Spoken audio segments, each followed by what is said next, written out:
I smoothed down my deliberately chosen H&M dress as I walked into my family's weekly Sunday dinner. The $20 price tag would give Aunt Mary exactly what she wanted. Another reason to remind everyone of my unfortunate financial situation. If she only knew that the modest diamond studs in my ears cost more than her house. "Oh, Emma's here," Aunt Mary announced as I entered the formal dining room. "Still wearing that dress from last Christmas, dear?" "Actually, I bought this dress specifically for tonight. My closet full of Chanel and Dior would have to wait for another day, preferably after Bloomberg released their article tomorrow." "You know how it is, Aunt Mary," I smiled, taking my usual seat at the far end of the table, the failure corner as my cousins called it. My mother shot me a disappointed look. After all, I was the daughter who'd thrown away a promising law career to play with stocks in my apartment. The family disappointment who'd refused to join Dad's firm or marry the right people or maintain the right social connections. If they only knew I owned the building their precious country club sat on. "Emma dear," Mom began with forced cheerfulness, "have you reconsidered Robert's offer? The junior partner position is still available." "Still working on my own projects, Mom," I replied, accepting the plate of roast beef being passed around. Projects like the hostile takeover of Robert's firm I'd been orchestrating for the past 6 months. "Projects?" my cousin William snorted.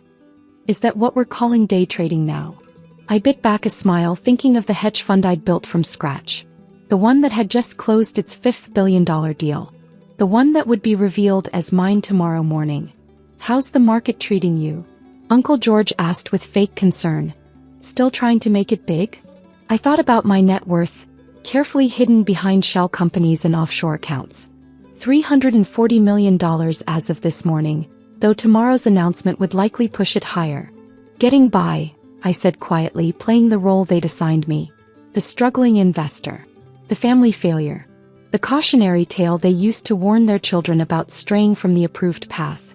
My phone buzzed discreetly, a message from my CEO. "Bloomberg article ready for tomorrow. Stock positions secured. Ready when you are." "At least your sister is doing well," Aunt Mary announced proudly. "Sarah's law firm just made her full partner. And that house she bought in the Heights." The Heights, the luxury development I'd invested in 3 years ago.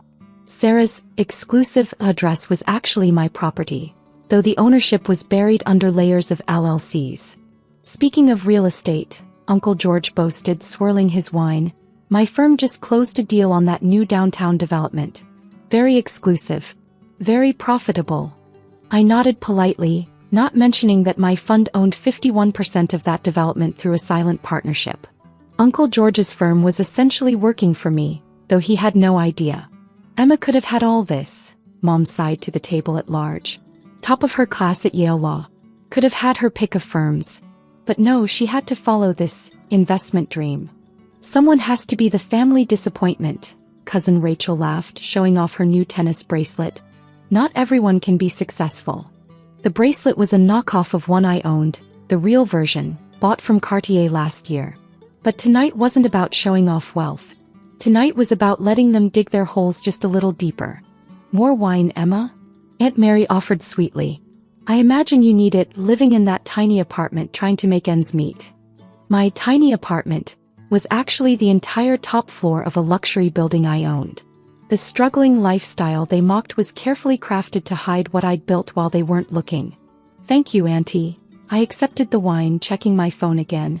Another message. Financial Times wants exclusive commentary for Morning Edition. Your reveal is trending in investment circles.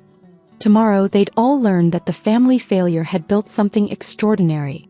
That the daughter they'd dismissed as naive had created one of the most successful hedge funds in the city. That the cousin they mocked had been quietly buying up half the properties they bragged about. But tonight I'd let them enjoy their illusions one last time. "Did you hear about the Mitchell acquisition?" William bragged, straightening his fake Rolex. "Biggest deal of the quarter. My team led the negotiations." I hid my smile behind my wine glass. The Mitchell deal had actually been orchestrated by my fund, with William's team handling basic paperwork. They were so far down the transaction chain they didn't even know who really owned the assets. "How impressive," I murmured, checking another message from my CEO. "Wall Street Journal wants to break story simultaneously with Bloomberg. Your call." You know, Emma. Aunt Mary leaned forward, her diamond necklace catching the light. It's not too late to reconsider your choices. Your father could still find me a position at the firm? I finished. Thanks, but I'm comfortable with my decisions. More comfortable than they knew. My fund had outperformed every major hedge fund for the past 3 years. The mysterious investor they'd all been speculating about was about to be revealed as the family failure they loved to mock. Comfortable? Sarah scoffed. In that tiny apartment, driving that old Honda. The Honda was deliberate, like the H&M dress and modest jewelry. Success wasn't about showing off. It was about building something meaningful while they weren't looking. Speaking of investments, Uncle George announced, we just acquired that boutique hotel downtown. Very exclusive deal. Limited partners only. I nodded, remembering the paperwork I'd signed last week. My fund owned 60% of that hotel through a shell company. Uncle George's firm was merely managing it for me. Emma used to have such potential, Mom sighed to no one in particular. Top of her class, perfect credentials. And now she day trades from her sofa, Cousin Rachel finished with a smirk. Such a waste. My phone buzzed again, photos from my fund's latest acquisition. A $500 million commercial development in Singapore. The deal would be announced alongside my reveal tomorrow. More potatoes, dear? Aunt Mary pushed the bowl toward me. I imagine you need to save money on groceries these days. I accepted the potatoes, thinking about the Michelin-starred restaurants I owned. The private chef who cooked for my real apartment. The wine cellar worth more than Aunt Mary's entire net worth. You know, Sarah began, her voice dripping with false concern, my firm is always looking for paralegals. If you need a real job. I appreciate the offer, I replied, checking another message. Forbes wants to do a cover story. Youngest female hedge fund billionaire, angle. Billionaire. Tomorrow's revelation would push my net worth well over the $1 billion mark. The family failure was about to become the family's wealthiest member, by several orders of magnitude. At least try to dress appropriately for dinner, Aunt Mary whispered loudly. That dress looks like it's from a department store. Sorry, Auntie. I apologized, not mentioning the Dior gown hanging in my closet for tomorrow's press conference. I'll try to do better. Such a shame, Mom murmured to her sister. She could have had everything. The right career, the right connections. I had more than they could imagine. My fund controlled billions in assets. My investment portfolio included half the premium properties in the city. My connections included CEOs, world leaders, and actual billionaires, not the country club socialites they worshipped. More wine, Emma? Uncle George offered condescendingly. Might help with the career situation. If he only knew that I owned the vineyard that produced this wine. That his exclusive wine club membership was at a facility my fund had acquired last year. That every real estate deal he bragged about required my final approval. The dinner continued, a parade of subtle digs and condescending comments. Each remark pushed tomorrow's revelation from satisfying to spectacular. They were writing the perfect script for their own humiliation. Just as Aunt Mary was launching into another critique of my poor life choices, the first notification hit everyone's phones. Breaking news from Bloomberg Markets. Oh, this is interesting, William said, scanning his screen. They're finally revealing the identity of that mysterious hedge fund manager. The one behind Phoenix Capital. My heart raced slightly. This was it, the moment 5 years of careful planning had led to. Phoenix Capital? Uncle George perked up. The fund that bought half of downtown? This should be good. Apparently they're doing a full reveal tomorrow morning, Sarah added, scrolling through her phone. There's already speculation about who it could be. I checked my own phone. All media embargo lifts in 3, 2, 1. Suddenly, every phone at the table buzzed simultaneously. The headlines started flooding in. Phoenix Capital founder revealed. Emma Chin emerges as Wall Street's newest billionaire. From law school dropout to hedge fund titan. The Emma Chin story. Mysterious investor unmasked. How Emma Chin built a billion-dollar empire in silence. The silence around the dinner table was deafening. This must be a mistake, Aunt Mary whispered, her face pale as she stared at her phone. No mistake, I said quietly, straightening in my chair. Phoenix Capital is my fund. Has been since I started it 5 years ago. William choked on his wine. But that's impossible. Phoenix owns half the premium properties in the city.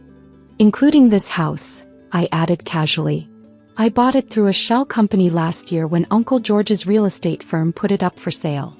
We're renting from you? Mom's voice was barely audible. Along with half the country club members, I confirmed. That exclusive development you all love so much? Phoenix acquired it 2 years ago. Sarah's hands trembled as she read the Forbes article. Current net worth estimated at $1.2 billion? After today's market close, I nodded. Tomorrow's announcement should push it higher. But you live in that tiny apartment. Aunt Mary sputtered. Actually, I own the building. The tiny apartment is just where I meet family. My real residence is the penthouse. Uncle George was frantically checking his phone. The downtown hotel deal was approved by me, I finished. Phoenix owns 60% through subsidiary companies. Your firm just manages it for us. The Mitchell acquisition. William started. Also mine. Your team handled the paperwork, but Phoenix controlled the deal from the start. Mom sat frozen, her perfect composure shattered. All this time, while you thought I was failing? I smiled. I was building something extraordinary. Every deal you bragged about, every property you envied, every exclusive investment you celebrated, it all required my approval. I stood up, smoothing down my H&M dress. I should go. Press conference tomorrow morning. But first, I reached into my modest purse and pulled out a stack of envelopes. What are these? Sarah asked, taking one with trembling hands. Ownership statements. Every property, every investment, every deal you thought you controlled, all traced back to Phoenix Capital. To me. The room erupted in chaos. William was calling his office. Sarah was frantically texting her law partners. Uncle George sat staring at his phone, watching his real estate empire crumble under the revelation that he'd been working for his niece all along. But why hide it? Mom finally asked. Because I wanted to see who you really were, I replied. How you treated someone you thought was struggling.